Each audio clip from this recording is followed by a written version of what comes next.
சிவாஜி கிருஷ்ணமூர்த்தி இந்த புறம்போக்க பத்தி தான் இன்னைக்கு பேசணும்.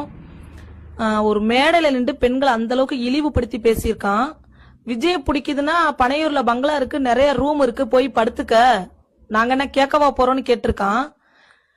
இந்த மாதிரி உன் பொண்டாட்டி உன் பொண்ணை வந்துட்டு நிறைய பங்களாவுக்கு ரூமுக்கு அனுப்பிதான் இன்னைக்கு இந்த பதவியில இருக்கியாடா? ஏண்டா பொறுக்கி நாயே? இந்த பொதுமக்களும் இந்த பெண்களும் ஓட்டு போட்டதுனாலதான் உனக்கு இந்த பதவி.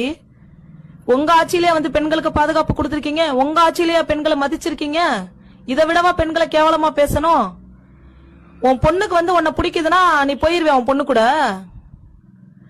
உன் பொண்டாட்டி பொண்ணை பேசுனா உனக்கு எப்படி கோவம் வருமோ இதே மாதிரிதான் அவங்கவுங்க குடும்பத்துல இருக்கிற பெண்களை பேசுறப்ப எல்லாத்துக்குமே கோவம் வரும்.